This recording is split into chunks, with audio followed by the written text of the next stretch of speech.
2-2:30 वाजेची वेळ असेल. अनिकेत अचानक दचकून जागा झाला.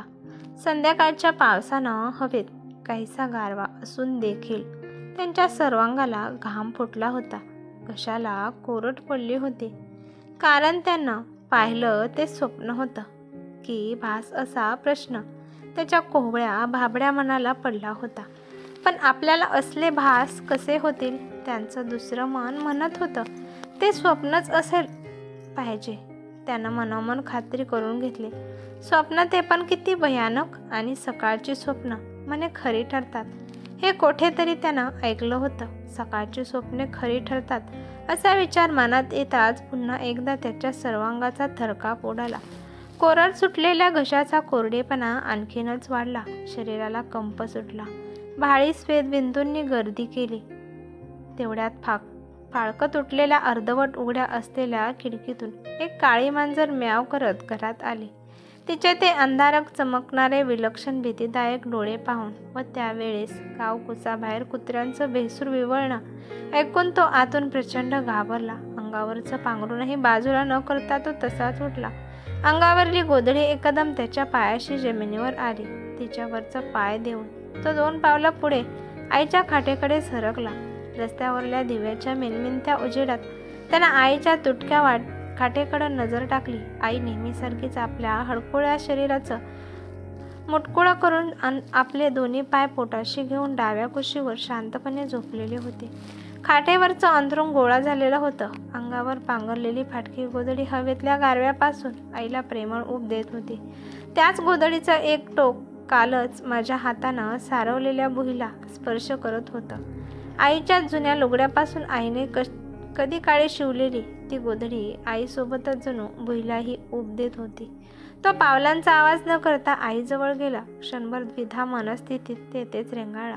आईच्या अंगावरची गोधडी परत आईच्या अंगावर टाकताना झोपलेल्या आईला जाग यायला नको अशा बेतानं व्यवस्थित अंगावर टाकली.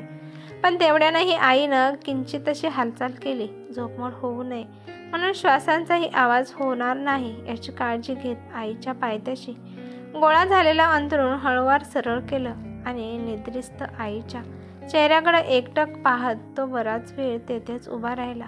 आई किती गोड शब्द, वात्सल्याचं मूर्तिमंत रूप, अखंड अव्याहत वाहणारा प्रेमळ मधुर मायेचा अमूर्त अमृत जरा. पण आता ती फारच थकली होती. अतिकष्टानं, आयुष्यभराच्या अतीव श्रमानं पार खंगली होती. 8 महिन्यांपासून असलेल्या तापानं आणि कायम संगतीस असलेल्या खोकल्यानं बेजार झाली होती. कधी कधी खोकताना वाटे बास संपलं आता सारं. आपल्या हडकुड्या शरीराचं मुटकुळं करून अंथरुणात निजलेली आई जाग येताच खुणेनंच बोलवी. दिनू जवळ गेला तर पार खोबणीत गेलेल्या तिच्या अश्रू टोळ्यातून गळगळा वाहणारं पाणी थांबता थांबत नसे. तशाही परिस्थितीत ती अनिकेतशी बोलायचा प्रयत्न करी. पण बोलता बोलता खोकल्याची उबळ आली म्हणजे तो थांबता थांबत नसे. आईची अशी अवस्था पाहून अनिकेतचं काळीज तीळ तुटायचं. त्याची अगतिकता हतबलता क्षणाक्षणाला वाढत जाई. आई तितकीच त्याच्या कोवळ्या अजान मनाची तगमग घालमेल. आईच्या या साऱ्या वेदनांमुळे क्षणाक्षणाला वाढत जाई. अजूनही ती तशीच झोपलेली होती. अनिकेत पावलांचा आवाज होऊ न देता तिच्याजवळ बसला. त्यानं तिच्या मस्तकावरचा घाम हलक्या हातानं टिपला. मस्तकास हात लावून पाहिला. ताप बराच उतरला होता. रात्रीपासून खोकलाही कमी झाला होता. कालच्या औषधानं आराम पडला म्हणून त्यास मनोमन समाधान वाटले. आईचे ते पांढरे अर्धवट पिकलेले केस, दोन्ही भांडी करून राखेने काळवंडलेले, शेतात राबून राखट झालेले ते हात, चेहऱ्यावर हातांपायांवर अकाली आलेल्या वार्धक्यानं पडलेल्या सुरकुत्या जाणीव करून देत होत्या. दारिद्र्याची, गरिबीची आणि असहाय्यतेची. बराच वेळ तो तसाच बसून होता. त्याचा भूतकाळ त्याला खुणवू लागला. एक एक प्रसंग त्याला आठवायला लागला.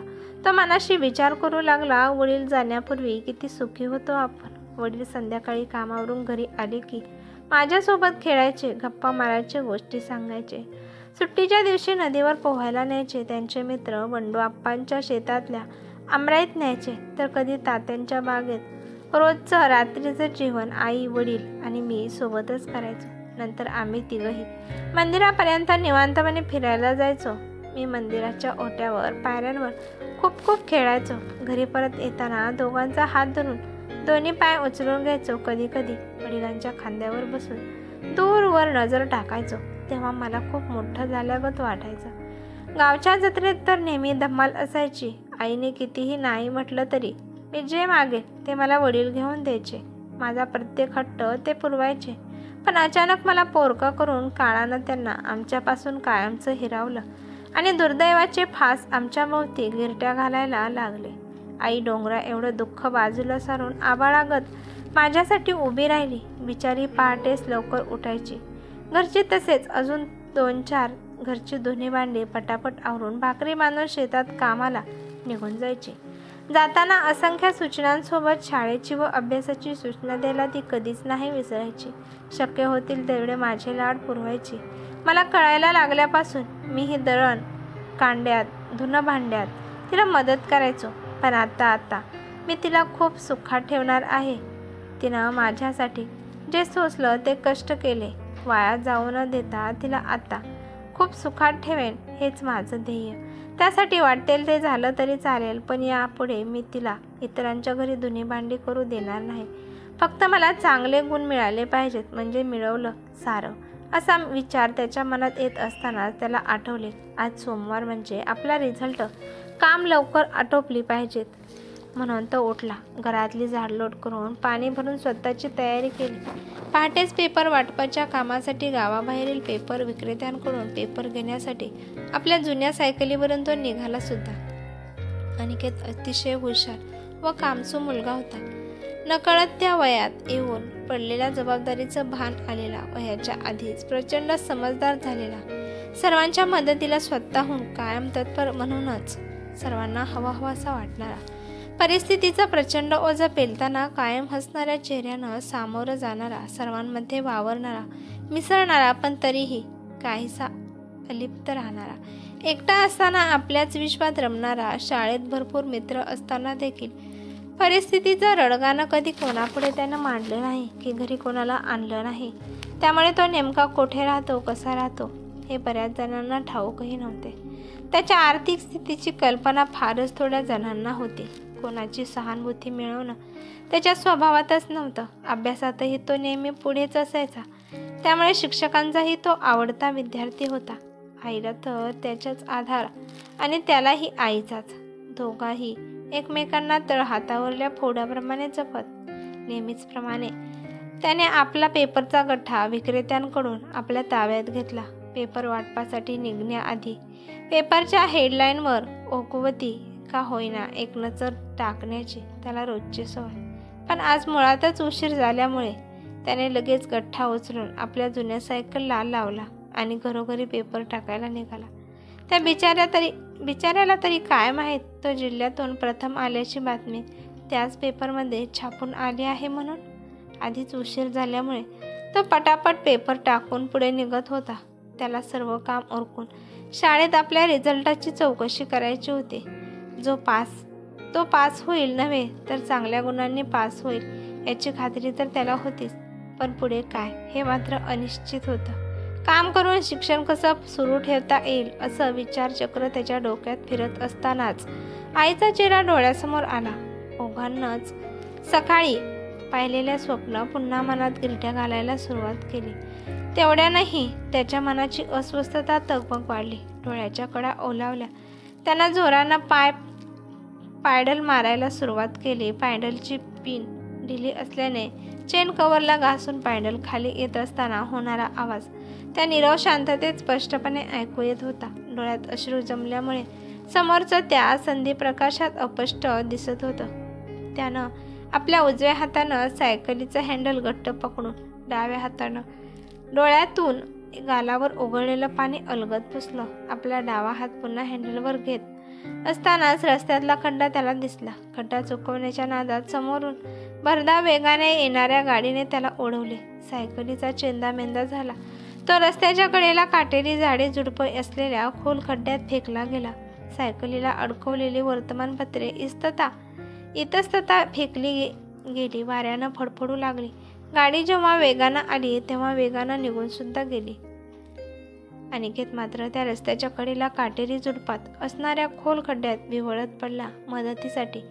त्यानं खूप आरोळ्या मारल्या, पण 1-1.5 किलोमीटरच्या परिसरात वस्तीचं नसल्यानं त्याचा आवाज कोणापर्यंत पोचत नव्हता. त्याच्या डोक्याला प्रचंड मार लागला होता.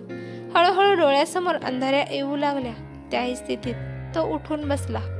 पायातून जीवघेणी सनक पार डोक्यापर्यंत गेली.